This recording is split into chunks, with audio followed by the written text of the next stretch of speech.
함께 볼 하나님 말씀은 잠언에서 보겠습니다. 잠언 3장 1절에서 10절 말씀입니다. 구약 성경, 제가 가진 성경은 912페이지인데요. 잠언 3장 1절에서 10절 말씀을 한 절씩 교독하겠습니다.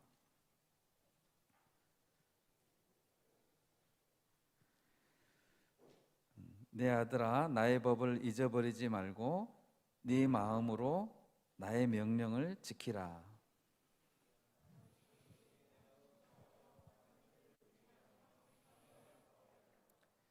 인자와 진리가 내게서 떠나지 말게 하고 그것을 내 목에 매며 내 마음판에 새기라.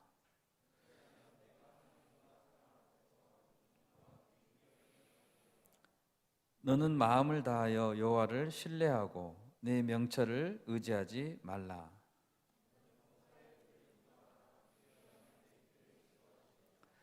스스로 지혜롭게 여기지 말지어다. 여호와를 경외하며 악을 떠날지어다.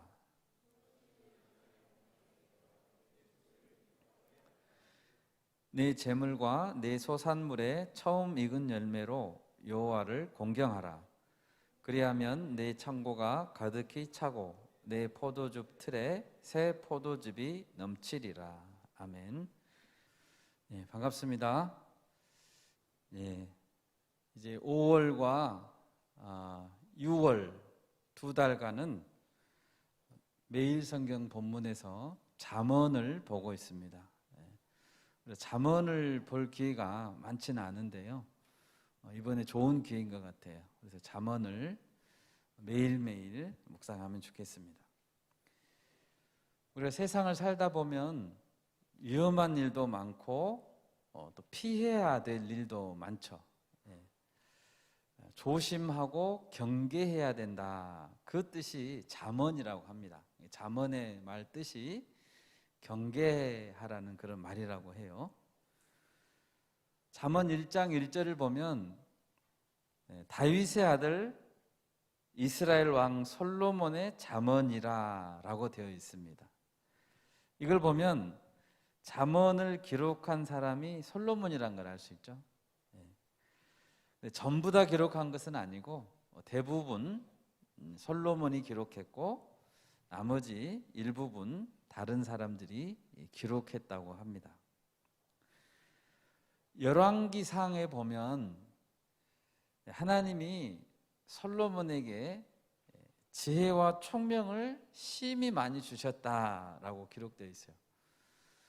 그래서 멀리 스바의 여왕까지 와가지고 솔로몬의 지혜의 말을 들었다고 했었죠. 그리고 너무 놀랐다.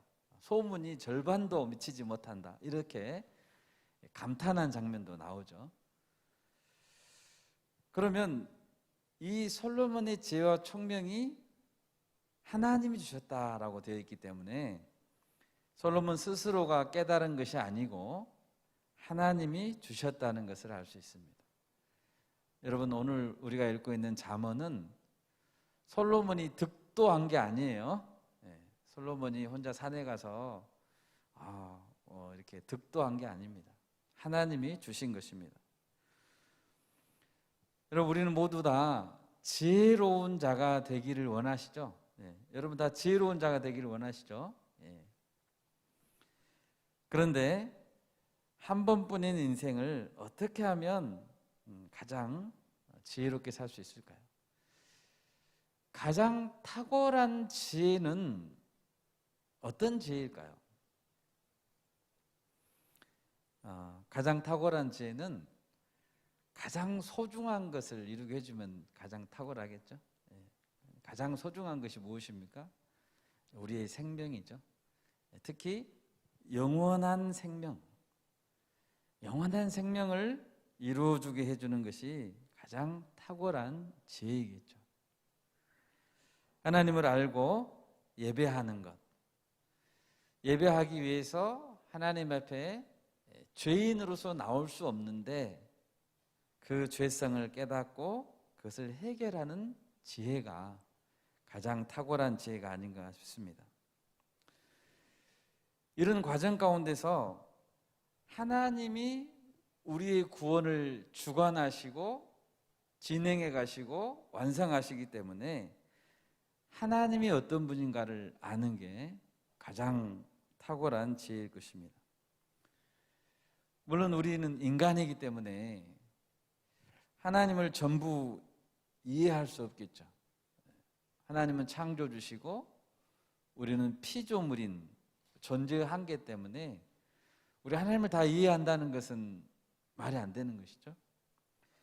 그렇지만 구원을 얻기에는 충분한 지혜를 하나님 우리에게 주셨습니다. 하나님 우리에게 주신 지혜, 또 성경에서 밝혀주신 하나님이 누구신가는 우리에게 구원을 주기에는 너무나 충분합니다. 특히 잠언을 보면 오늘에도 그런 말이 있는데 내 아들아 이런 표현들이 많이 나옵니다. 내 아들아, 내 딸아 이런 표현입니다. 이 솔로몬 왕이 이 아들이 있었죠. 르호보암이라는 아들이 있었고 또 다른 아들들도 있었습니다. 그러면 내 아들아, 내 아들들아 한 것을 보면 이 잠언은 청년들에게 다음 세대에게 주어진 것이라는 것을 알 수 있습니다. 여기 계신 분들이 다 청년들이시죠.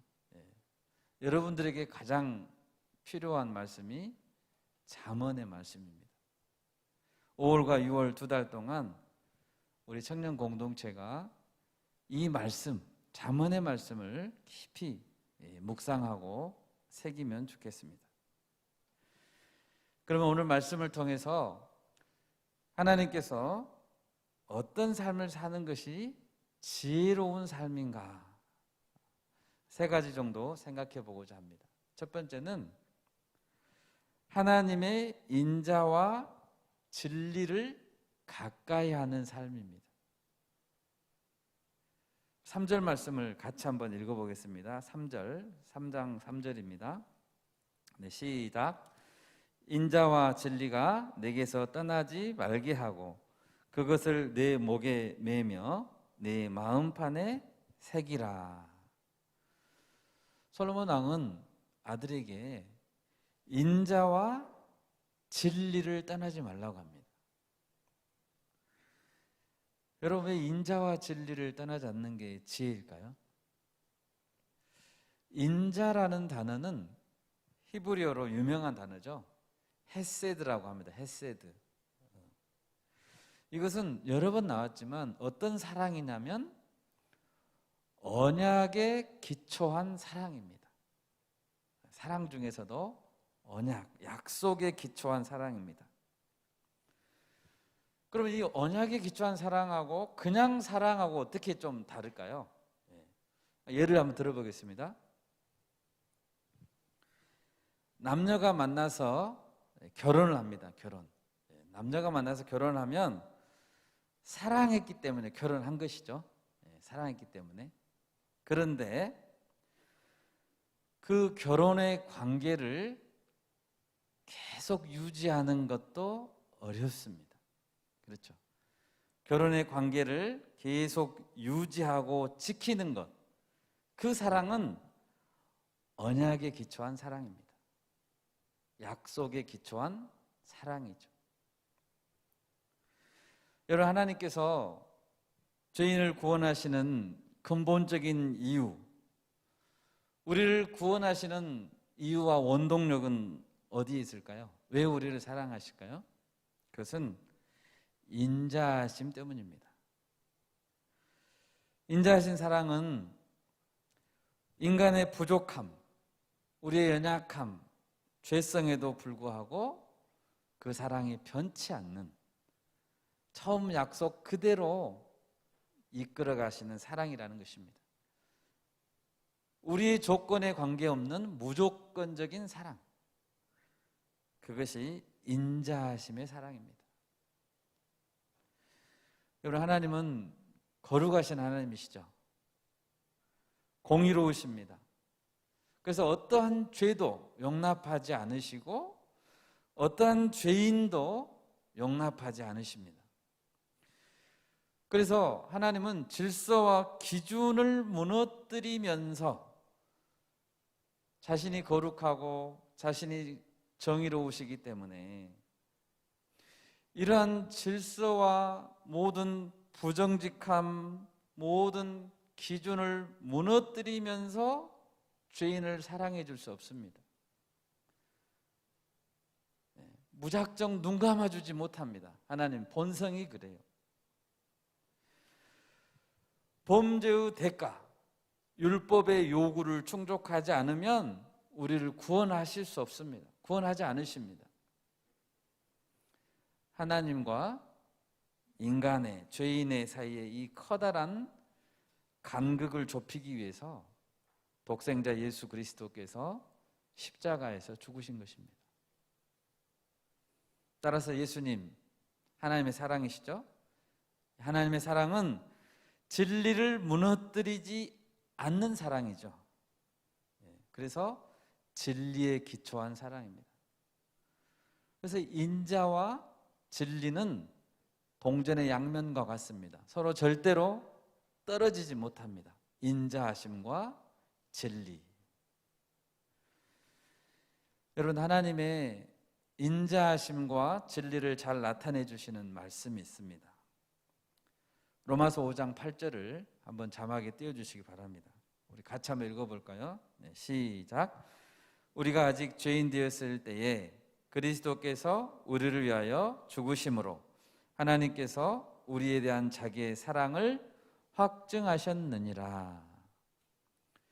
그리스도께서 우리를 위해 죽으신 것은 진리를 세우기 위하여 죽으신 것입니다. 그리고 하나님께서 독생자 예수를 내어주신 사랑은 자기의 인자하심을 이루고자 하시는 사랑입니다. 이해가 되시죠? 인자하심과 진리. 그러면 지혜는 인자하심과 진리를 가까이 하라고 했는데요. 자, 어느 정도로 우리는 그것을 가까이 해야 할까요? 오늘 말씀 보니까 3절에 그것을 내 목에 매며 그리고 마음에 새기라 라고 합니다. 여러분, 사람은 목이 어떤 의미가 있습니까? 목. 목을 내놓는다, 또 목을 건다, 이런 표현들이 있죠. 그것은 뭡니까? 목은 곧 생명을 말합니다. 생명. 또 가장 중요한 표식은 목에 걸고 다니죠. 목에 군번줄, 인식표를 목에 걸고 다니죠. 군인들은 목에 군번줄을 메고 다닙니다. 제대한 지 저도 꽤 오래됐는데 아직도 군번을 안 잊어먹어요. 군번은 절대 안 잊어먹어요. 단 96 얼마 막 이게 다 안 잊어먹습니다. 이 군인들은 전쟁 중에도 인식표를 잃어버리면 안 됩니다. 인식표, 쇠로 돼 있어요. 쇠. 거기에 새겨져 있습니다. 글자가. 그럼 뭡니까? 그만큼 중요하다는 것이죠. 인자와 진리를 목에 매라는 것은 생명처럼 소중히 가까이 하라는 것입니다. 또 마음판에 아로 새겨라라고 말하고 있습니다. 여기 보면 새겨라고 돼. 새겨라. 이 새겨라는 단어는 쓰다는 말로도 표현되지만 이 나무나 돌에 새기는 거 있죠. 새기는 거, 인그레이빙 하는 그런 단어입니다. 우리는 가장 중요한 것을 심장에 새긴다, 그렇게 하잖아요. 그래서 이 말씀은 너무나 중요하다는 것입니다. 목에 매겨 마음판에 새겨라는 것은 생활화를 하라는 뜻입니다. 생활화. 매일매일 그 안에서 살고 인자와 진리 안에서 행하고 인자와 진리를 삶 속에서 정말 그렇게 살아라는 것입니다. 여러분, 이스라엘 민족이 애굽 땅에서 나와서 곧바로 향한 곳이 시내산이라는 곳이었습니다. 시내산. 거기에서 하나님은 10계명을 주셨습니다. 10계명.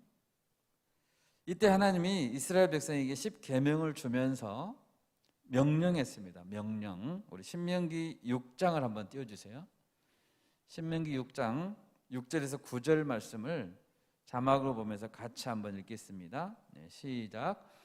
오늘 내가 네게 명하는 이 말씀을 너는 마음에 새기고 내 자녀에게 부지런히 가르치며 집에 앉았을 때에든지 길을 갈 때에든지 누워있을 때에든지 일어날 때에든지 이 말씀을 강론할 것이며 너는 또 그것을 내 손목에 매어 기호를 삼으며 내 미간에 붙여 표를 삼고 또 내 집 문설주와 바깥문에 기록할지니라.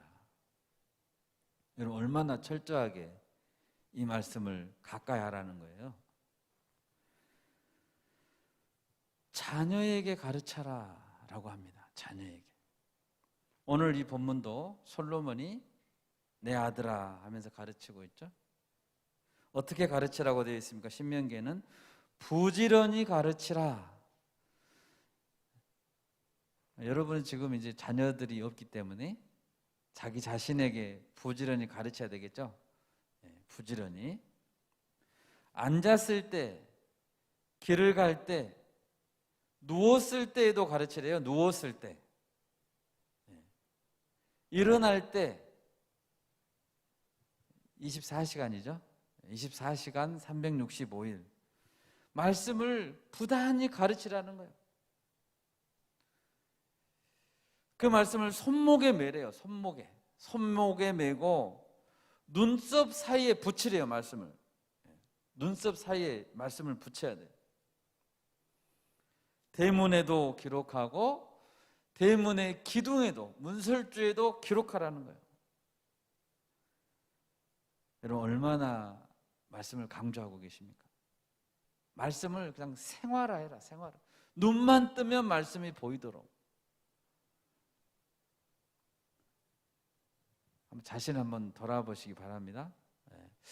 나는 말씀을 언제 읽고 있는가? 나는 생활화를 하고 있는가? 한번 생각해 보면 좋겠습니다. 이스라엘 민족이 40년간 광야 생활을 한 이후에 이제 가나안 땅에 이제 들어가게 됐습니다. 그때 지도자가 모세에서 여호수아로 바뀌었습니다. 모세가 나이가 많아서 죽고 이제 차세대 지도자가 하나님께 발탁된 것입니다. 여호수아입니다. 여호수아. 그런데 이 여호수아가 생각할 때 모세는 굉장한 지도자였거든요. 홍해를 가르고 40년간 지도했으니까 얼마나 위대한 지도자였겠어요. 그런데 자기가 이제 지도를 해야 되니까 많이 두려웠습니다. 이 많은 백성을 어떻게 가르쳐야 되냐 했을 때 하나님이 이 말씀을 주셨습니다. 여호수아 1장 8절 말씀 한번 띄워주세요. 우리 같이 한번 읽을까요? 시작. 이 율법책을 내 입에서 떠나지 말게 하며 주야로 그것을 묵상하여 그 안에 기록된 대로 다 지켜 행하라. 그리하면 내 길이 평탄하게 될 것이며 내가 형통하리라. 아멘. 여러분 여호수아는 제가 생각할 때 연약한 지도자였어요. 그 일을 감당하기에 나는 너무 부족해. 우리도 그런 때가 있죠. 뭔가 큰 일을 내게 하라고 주셨는데 나한테 너무 그것이 큰 일인 거예요.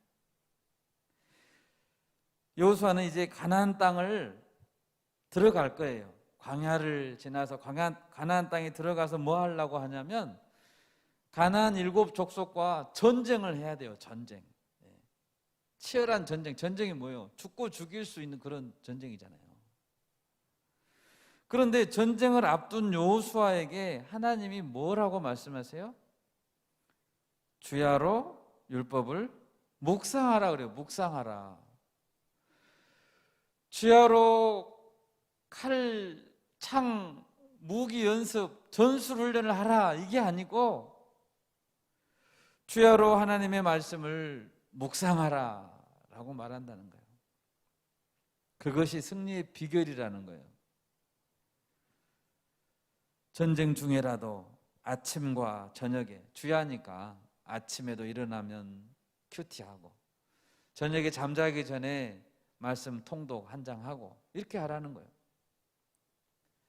여러분, 전쟁 중에 낮에 전쟁하고 밤에 부대로 돌아오면 뭐 합니까?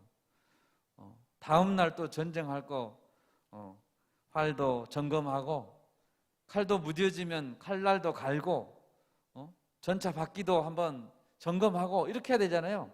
얼마나 바빠요. 전쟁 중이라니까요. 전쟁 중. 그런데 절대로 잊지 말아야 될 것이 말씀 묵상이라는 거예요. 여러분 바쁘시죠?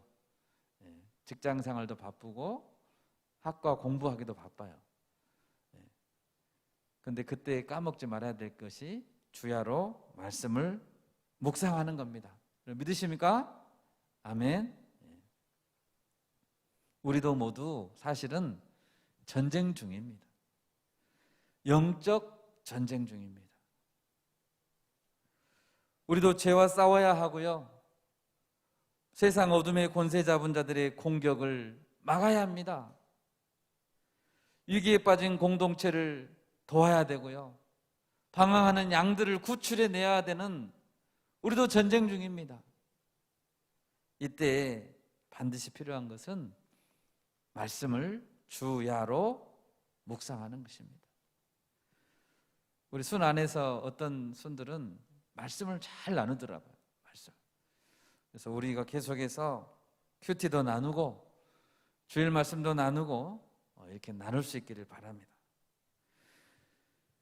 여러분, 그런데 이 인자와 진리를 가까이 하라고 했을 때 인자와 진리 되신 분이 누구냐면 사실은 예수님이십니다.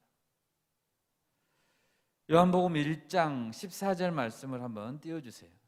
우리 같이 한번 읽어보겠습니다. 시작.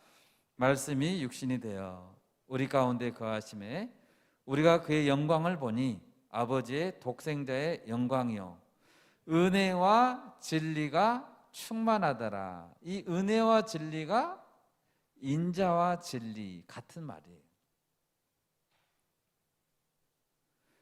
구약성경에 보면 여러 군데에서, 오늘 우리가 잠언을 봤지만 구약성경 여러 군데서 시편이나 잠언이나 여러 군데서 인자와 진리가 쌍을 이루어 가지고 항상 나와요. 인자와 진리, 인자와 진리. 이 인자와 진리, 은혜와 진리는 예수님 안에 충만했다는 것입니다. 예수님이 완성하셨어요. 그것을 목에 메고 가슴에 새기라는 말씀을 예수님은 어떻게 다른 말로 풀어내셨을까요? 예수님 이런 말씀하셨죠. 내가 곧 길이요 진리요 생명이다 라는 말씀하셨습니다. 예수님 뭐라고요? 길이고, 길이 뭡니까? 이 길, 진리, 생명입니다. 예수님은 자신의 말이 진리라고 하셨을 뿐 아니라 길이라고 했습니다. 길. 여러분, 길은 뭐 하는 거예요? 길은 걸어가는 거예요. 길이라는 것은 그 진리를 따라 날마다 걸으라는 초청입니다. 예수님을 따라 걸으라는 것입니다. 진리는 단지 공부하는 것에 그치는 것이 아닙니다. 여러분, 시험 보기 위해서 진리를 공부하나요? 시험 안 봐요.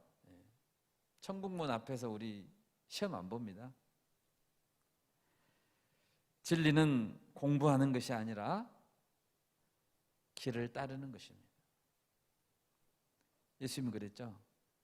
내 제자가 되라. 나를 따라오라 라고 했습니다. 이 시간 진리와 인자가 구원이심을 믿습니다. 우리 공동체가 예수님의 말씀, 인자와 진리의 말씀, 인자가 되시고 진리가 되시는 그 말씀을 목에 맬 수 있기를 바랍니다. 마치 군인들이 군번줄을 잃어버리면 징계예요, 징계. 예. 휴가 나갔다가 군번줄을 잊어버리면 바로 영창 갑니다, 영창. 그렇습니까? 징계 받아요, 징계. 예. 군인이 아닌 거예요. 이처럼 말씀을 목에 메고 가슴에 새길 수 있기를 바랍니다. 예수님의 길로 따라갈 수 있기를 바랍니다. 그것이 지혜입니다. 그것이 지혜입니다. 두 번째로 오늘 본문에서 여호와를 경외하며 악을 떠나는 것이 지혜라라고 말합니다. 여호와를 경외하며 악을 떠나는 것. 어젯밤에 제가 인터넷 도서 사이트에 한번 들어가 봤습니다. 유명한 도서 사이트인데요. 거기 가서 베스트셀러 도서를 검색해 봤습니다. 조건은 영업점과 인터넷 모두에서 많이 팔린 책, 그리고 도서와 이북을 합산해서 많이 팔린 책, 기간은 1년 동안 이렇게 검색했습니다.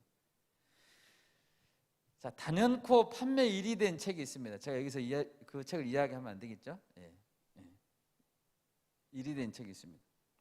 약 출간된 지 이후로 40만 권 이상이 팔렸대요. 어마어마한 많이 팔렸죠? 근데 그 책이 무슨 책이냐면 마음 편하게 부를 쌓는 법이었습니다. 돈을 많이 버는 법이에요. 그게 1위예요. 1위. 1위부터 20위까지 쭉 봤는데 대부분 부자가 되는 법, 돈 버는 습관, 아니면 지쳤을 때 나를 지지해주는, 인정해주는 그런 책들, 심리학이죠. 그런 책들이 많이 팔렸습니다. 이런 걸 보면 뭘 할 수 있어요? 사람들은 누구나 부자 되기를 원합니다. 여러분 부자 되세요 하면 얼마나 좋아요? 부자가 되기를 원합니다. 돈이면 많은 것을 할 수 있고 뭐든지 할 수 있을 것 같습니다. 또 누군가로부터 사랑받고 지지받고 너 괜찮은 사람이야 이런 소리 듣기를 원한다는 거예요. 누구나 다 그래요. 여러분 근데 정말 돈을 많이 벌면 똑같이 비례해서 행복할까요? 지난주 보니까 대기업 회장님도 사퇴하더라고요. 돈이 많은 사람도 허망하게 죽는 것을 많이 봤습니다. 돈으로 할 수 없는 일이 얼마나 많고 사람들이 주는 사랑과 인기는 얼마나 쉽게 사라지는가 우리는 많이 봅니다. 하나님 우리에게 뭐라고 말씀하십니까? 5절을 보십시오. 너는 마음을 다하여 여호와를 신뢰하라. 너의 명철을 의지하지 말라라고 말합니다. 여러분 우리는 사람들에게 지혜를 구해서는 안 됩니다. 내가 어떻게 살아야 되지? 어떻게 하면 좋겠어? 6절에서 말합니다. 너는 범사의 그를 인정하라. 그래야면 네 길을 지도하시리라 라고 했습니다. 여러분 여기서 인정하라는 단어는 이것도 유명한 단어죠. 히브리어의 야다라는 단어입니다. 알다라는 단어죠. 알다. 이 알다라는 단어는 그냥 지식적으로 아는 것을 말하지 않습니다. 이 단어는 인격적으로 친숙한 관계를 맺어서 아는 걸 말해요. 책으로 아는 게 아니고 같이 많이 시간을 보내서 아는 거예요. 여러분 참 지혜란 어떤 것입니까? 마치 친구를 오래 사귀는 것처럼 하나님과 많은 시간을 보내서 아는 것입니다. 여러분, 하나님과 많은 시간을 보내고 계신가요? 한 부분만을 하나님께 인정하는 게 아니고 범사에, 오늘 보니까 그랬죠? 6절에 범사에 모든 일에 하나님과 함께 하라는 것입니다. 사소한 일도 있을 수 있고요. 이거는 내 정말 개인적인 일입니다. 하나님 간섭하지 마세요. 이건 내 일이에요. 우리 이렇게 말을 많이 할 수 있거든요. 그런 거 없습니다. 모든 일을 하나님과 함께 해야 합니다.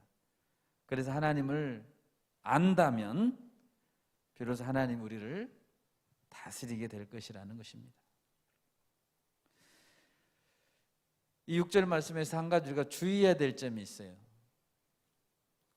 인정하라, 지도하리라, 이 순서를 바꾸면 안 된다는 거예요. 무슨 말이냐면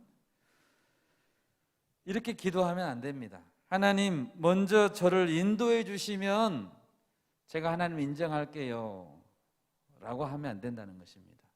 순서가 어떻게 돼야 되겠어요? 먼저 그를 인정하라, 그리하면 너를 지도하시리라. 이게 순서입니다. 예수님도 그렇게 말했죠. 너희는 먼저 그의 나라와 의를 구하라. 그리하면, 두 번째요, 그리하면 이 모든 것을 너희에게 더하시리라 라고 했습니다. 여러분, 많은 것들을 결정해야 될 시기죠.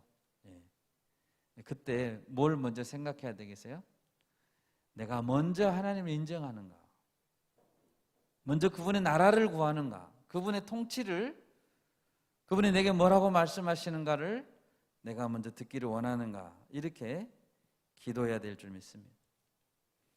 7절을 보십시오. 스스로 지혜롭게 여기지 말지어다, 여호와를 경외하며 악을 떠날지어다 라고 했습니다. 여기서 경외한다는 말은 fear예요. fear, 두려워한다는 거예요. 두려워한다. 그런데 이 경외한다는 것은 그냥 무서워하는 게 아니에요. 무서운 것도 두려운 거라고 볼 수 있죠. 무서운 거. 근데 여기서 경외한다는 것은 하나님을 무서워하라는 말이 아니에요. 하나님을 전능하고 지존하신 분으로 인정하고 그 앞에 엎드리는 걸 말해요. 신뢰하는 걸 말해요. 신뢰하는 거. 그러면서도 마음에 기쁨이 있는 거예요. 우리가 누군가의 명령에 순종할 때 순종은 하지만 기쁨이 없는 경우가 많죠. 말은 듣기는 들어요. 근데 마음에 기쁘진 않아요. 그런 순종을 많이 해봤을 거예요, 우리가. 하나님은 그런 순종은 순종이라고 안 쳐요. 그거는 순종 아니라고 보는 거예요. 하나님이 원하시는 순종은 마음이에요, 마음. 기쁨이 있는 순종이에요. 여러분, 하나님께 경외하면서도, 하나님을 예배하면서도, 오늘 이 시간 예배하러 나왔습니다. 예배하면서도 억지로 이 자리에 앉아있는 분 있어요? 막 오기 싫어, 막 너무나 오기 싫은데 할 수 없이 앉아있는 분 있습니까? 그건 예배가 아니에요. 즐거워하지 않는 경외함은 하나님께 영광이 되지 못합니다. 그것은 순종이 아닙니다. 우리가 이 시간 잠언의 말씀을 지금 듣고 계신데 이 말씀을 들으면서도 마음에 즐겁지 않다면 우리 신앙을 점검해 봐야 됩니다. 하나님 우리의 마음을 보십니다. 하나님을 경외하면서도 즐거워했던 사람들이 성경에 많이 나옵니다. 경외하면서도, 하나님을 두려워하면서도 즐거워하는 대표적인 사람이 누구입니까? 다윗입니다. 다윗이 많은 시편을 지었습니다. 그는 정말 하나님을 경외했습니다. 그런데 하나님을 즐거워했습니다. 하나님 성소에 있는 것을 기뻐했습니다. 소원했습니다. 어떻게 그럴 수 있을까요? 시편 32편 11절 말씀을 한번 띄워줘 보세요. 같이 한번 읽겠습니다. 시작. 너희 의인들아 여호와를 기뻐하며 즐거워할지어다. 마음이 정직한 너희들아 다 즐거이 외칠지어다. 다윗은 우리에게 야 기뻐해라, 기뻐해, 즐거워해. 너희들 왜 기쁨이 없니? 이렇게 우리에게 이야기하고 있어요 지금. 여러분, 다윗은 왜 하나님을 즐겁게 찬양했을까요? 여러분, 교회 오시고 예배하는 게 즐겁습니까? 네.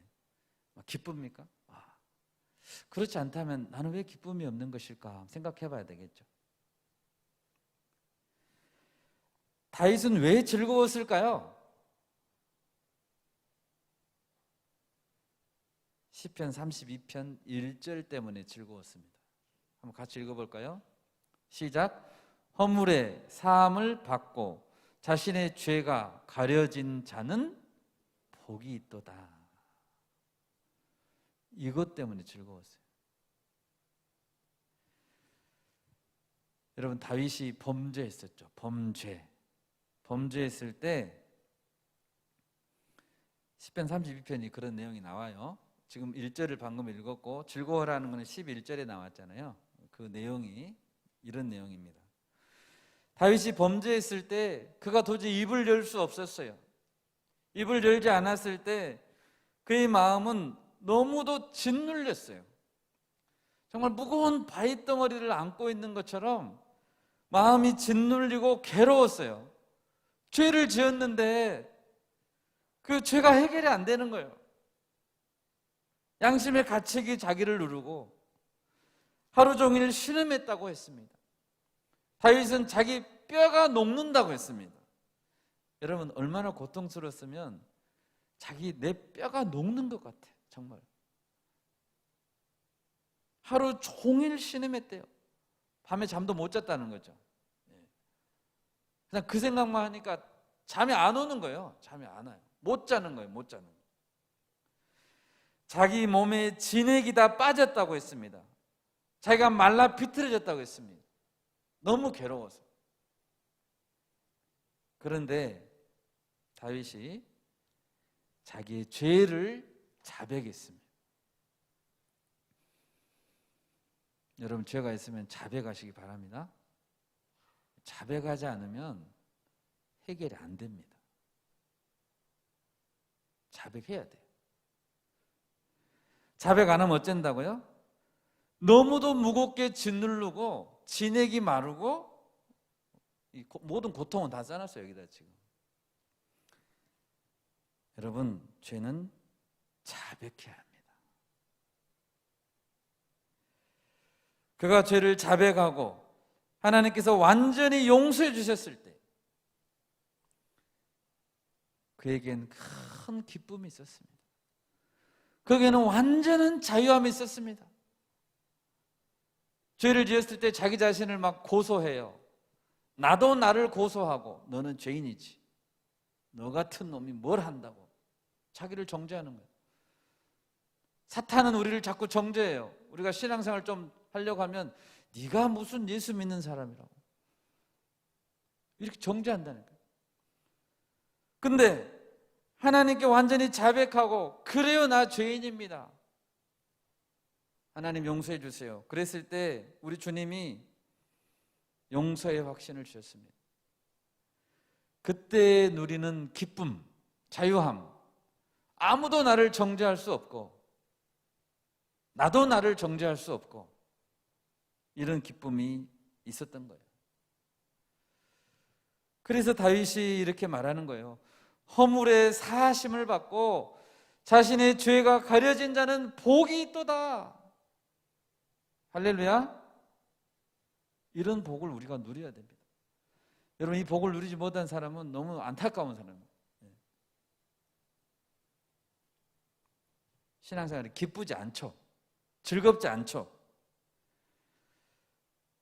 다윗은 시편 30편 8절에서 이렇게 말했습니다. 내가 내 갈 길을 가르쳐 보이고 너를 주목하여 훈계하리라. 하나님 그렇게 말했다는 거예요.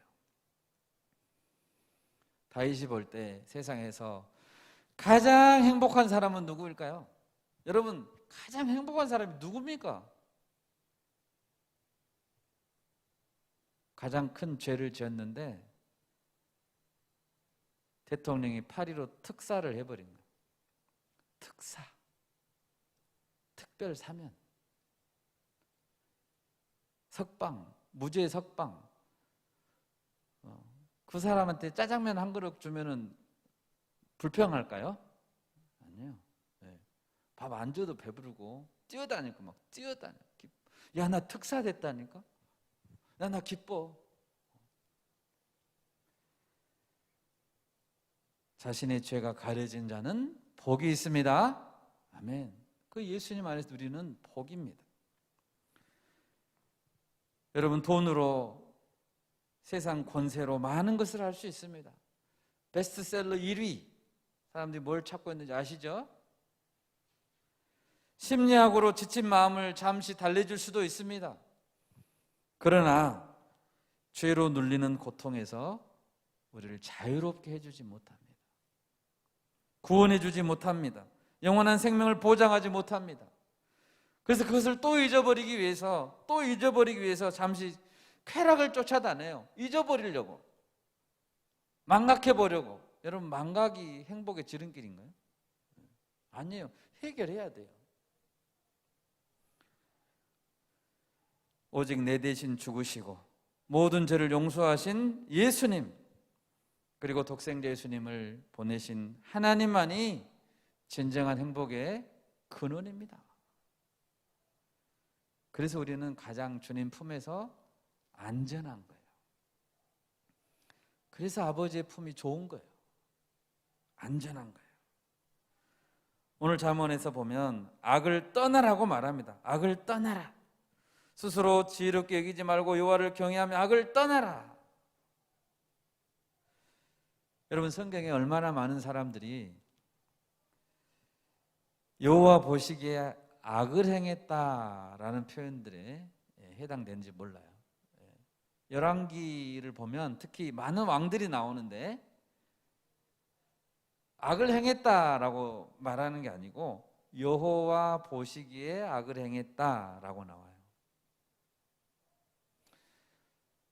여러분, 지금 시대에는 악한 것과 선한 것을 무엇으로 결정합니까? 선악을 지금 뭘로 결정해요? 우리가 결정할 수 있다는 생각 자체가 우습죠. 근데 결정해요. 선과 악을. 인간이 결정할 수 있나요? 있다고 해봅시다. 그러면 뭘로 결정해요? 요즘에는 투표로 결정해요. 투표. 여론조사로 결정해요. 다음 정권을 위해서 유권자들이 뭘 원하는가에 따라서 그것으로 선과 악을 결정해요. 그것을 악인데 선이라고 바꿔줘요. 우리 찍어주라고.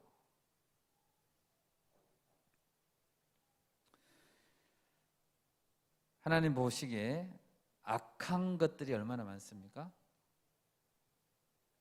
이런 말을 해요. 합법적이지만 죄송하다, 이런 말이에요. 자, 여러분, 합법적이지만 악한 행동이 얼마나 많아요? 그죠? 법에는 저촉이 안 되는데 악해. 누가 봐도 악해. 합법적이야. 근데 악해. 이거 뭐라는 거예요, 지금? 법이 뭐라는 거예요? 심지어 기독교를 표방하는 곳에서도 하나님의 뜻에 반대되는 행동을 하는 데가 많죠. 기독교를 표방하는데 악한 곳이야.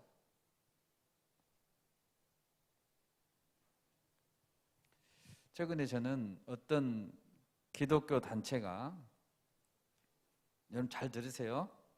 지금 여기 우리 현주소예요, 현주소. 어떤 기독교 단체가 한국 기독교 기념관을 짓기 위해서 헌금을 모금을 하고 있어요.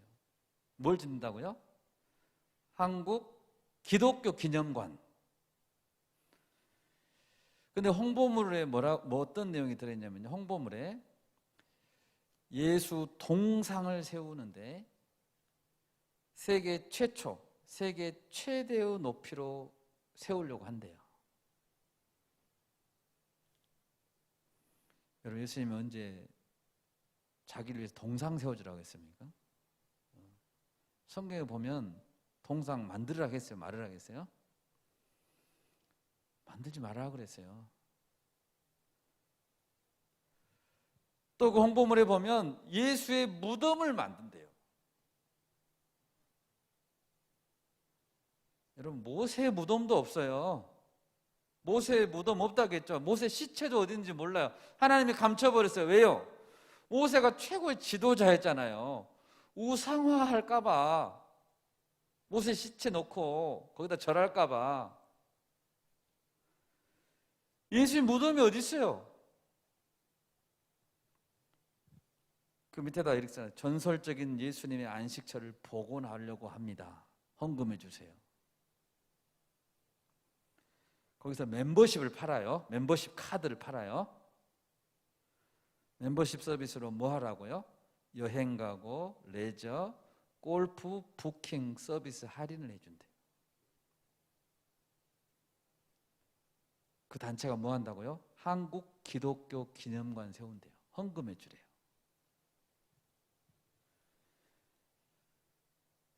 여러분, 예수님이 어떻게 생각하실까요? 정말 걱정됩니다. 이것이 우리가 지금 살고 있는 현 주소예요.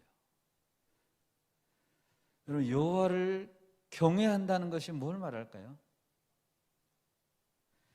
여호와를 신뢰하고 여호와를 즐거워해야 되고 여호와 하나님이 말하는 선과 악의 기준을 무너뜨리지 말아야 되는 거예요. 그 기준을 왜 우리가 무너뜨려요? 악을 떠나라고 했으면 떠나야죠. 악을 법으로 바꿔가지고 합법적인 것으로 바꾸면 악이 선이 됩니까? 여러분, 그런 가치관으로 우리가 살면 안 되죠. 여러분, 이것이 지혜입니다. 여호와를 경외하고 악을 떠나는 것. 세 번째로 오늘 본문에서 지혜란 감사의 제물로 여호와를 공경하라라고 했습니다. 우리 9절 말씀을 같이 한번 읽을까요? 9절 말씀. 네. 시작. 내 제물과 내 소산물의 처음 익은 열매로 여호와를 공경하라. 이 말씀을 볼 때 공경한다는 것은 말로만 공경합니다가 아니라는 걸 말해요. 잘 봐보세요. 제물과 소산물을 가지고 공경해야 돼요. 여러분, 공경은 말로만 하는 거 아니에요? 어제 어버이날이었죠. 말로만 감사합니다. 그랬을 수도 있었을 거예요. 그것도 안 하신 분도 있지만 그것만 가지고는 부족해. 공경은 말로만 하는 게 아니에요. 잠언을 기록할 당시에 성전에서 제사를 드리는 것이나 제사장을 물질로 섬기는 것, 그것을 여호와를 공경하는 것으로 봅니다. 자, 오늘 보면 처음 익은 열매로 드리라라고 했습니다. 자, 많은 열매들을 우리가 거둡니다. 거두는데 뭘로 드리라고요? 처음 익은 열매로 드리래요. 처음 익은 열매. 자, 출애굽기 23장 19절을 한번 띄워줘 보세요. 네, 같이 한번 읽겠습니다. 시작. 내 토지에서 처음 거둔 열매의 가장 좋은 것을 가져다가 너의 하나님 여호와의 전에 드릴지어다. 너는 염소 새끼를 그 어미의 젖으로 삶지 말지어다. 이렇게 했어요. 여기 보면 내 토지에서 처음 거둔 열매, 그 중에서도 가장 좋은 것으로 드리라고 했죠. 여러분, 처음 익은 열매란 것은 내게 가장 소중한 걸 말해요. 가장 귀한 걸 말해요. 처음 익은 열매는 이후에 많이 맺혀질 열매들 또 있잖아요. 두 번째, 세 번째 계속 나오는 열매들을 대표하는 거예요. 대표. 처음 익은 열매는. 그래서 처음 익은 열매를 여호와께 드려서 공경한다는 것은 모든 열매, 모든 양식이 하나님께서 주신 것입니다 라고 고백하는 거예요. 인정하는 거예요. 이런 자에게 하나님 무엇을 약속하셨습니까? 10절입니다. 10절 같이 읽을까요? 네, 시작. 그리하면 네 창고가 가득히 차고 네 포도즙 틀에 새 포도즙이 넘치리라. 하나님 약속했죠. 그리하면 이렇게 될 거라 약속했습니다. 우리가 물질의 소유권을 하나님께 인정하고 마음을 다해 하나님께 공경하는 자에게는 물질의 축복을 약속했습니다. 여러분, 우리가 가진 모든 물질의 소유권이 하나님 것인 줄을 믿습니까? 여러분 믿으십니까? 아멘. 이것이 지혜라는 거예요. 그 인정하는 게 지혜라는 거예요. 소유권이 하나님 거라고 인정하는 게 지혜예요, 지혜. 구약성경 말라기를 여러분 한번 펴면 좋겠습니다. 말라기서 한번 펴볼까요? 구약성경의 맨 마지막 마태복음 바로 앞에 있는 게 말라기입니다. 말라기 1장 한번 다 펴봅시다. 말라기 1장 6절에서 10절 말씀을 저와 한번 교독하면 좋겠습니다. 말라기 1장 6절에서 10절입니다. 제가 6절 먼저 읽을게요. 내 이름을 멸시하는 제사장들아. 그 말 자체가 지금 말이 안 되죠. 내 이름을 멸시하는 제사장들아 그랬잖아요. 제사장들이 여호와 하나님 이름을 멸시하면 안 되잖아요. 근데 그럼 멸시하나 봐요. 제사장들 그 시대에. 내 이름을 멸시하는 제사장들아, 나 만군의 여호와가 너희에게 이르기를 아들은 그 아버지를, 종은 그 주인을 공경하나니 내가 아버지일진데 나를 공경함이 어디 있느냐? 내가 주인일진데 나를 두려워함이 어디 있느냐 하나 너희는 이르기를 우리가 어떻게 주 이름을 멸시하였나이까 하는도다.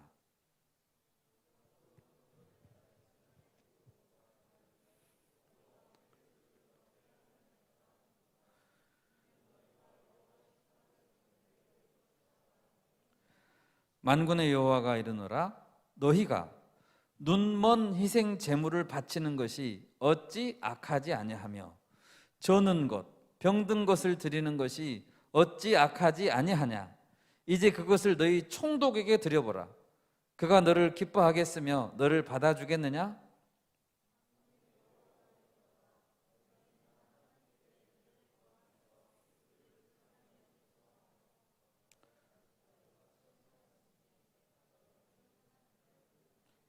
같이 한번 읽겠습니다. 시작.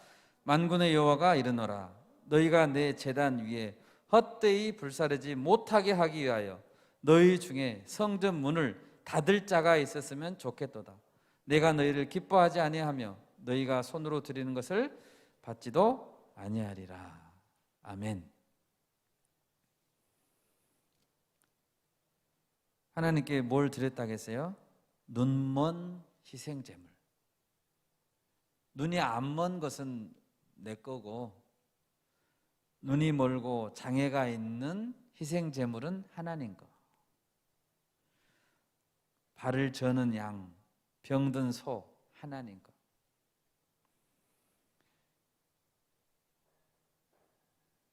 그러면서도 어떻게 말해요? 우리가 어떻게 주의 이름을 멸시하셨다고 그러세요? 이렇게 말한다는 거예요. 10절에서 하나님 뭐라고 말합니까? 너희 중에 차라리 성전 문을 좀 닫아버려라. 못 들어오게. 닫을 자가 있었으면 좋겠다. 너무 괴롭다, 괴로워.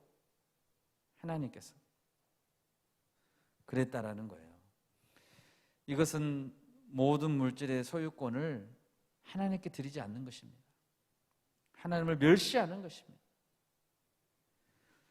여러분, 우리에게 하나님께 감사하는 마음이 있다면 재물을 드릴 때 월급을 받았으면 11조를 먼저 딱 떼놓고 하나님께 드릴 감사의 예물을 떼놓고 그러고 써야지. 여러분 그렇게 하고 있죠? 직장 다니신 분들. 부모님께 용돈을 받아도 내가 헌금 드릴 거 먼저 딱 떼놓고 감사하는 마음이 있다면 제물을 드릴 때 흠이 있는 것으로 드리지 않을 것입니다. 총독에게 드려보라고 해보잖아요. 하셨죠? 여러분 직장 상사에게 썩은 사과를 드려보세요. 명절 때 어떻게 되나? 사표 담아 갖고 다녀야 되겠죠? 하나님은 그런 제물을 받지 않습니다. 하나님은 여러 가지 것을 약속했어요, 우리에게. 그런데 물질의 복에 대해서도 약속했습니다. 너희가 온전한 헌금 생활, 마음으로 드리는 헌금 생활을 할 때 내가 하늘의 문을 열고 복을 쌓을 곳이 없도록 붙는가 안 붙는가 한번 봐라. 나를 한번, 그건 시험해도 좋다. 이렇게 하나님 말씀하셨습니다. 여러분, 우리가 지혜로운 자가 되기를 원합니다. 아멘. 베스트셀러 40만 부 그거 읽어도 안 된다니까요. 하나님 말라기서에 말했잖아요. 온전한 헌금 생활을 드려봐라. 내가 너한테 물질의 복을 주나 안 주나 한번 너 시험해봐라.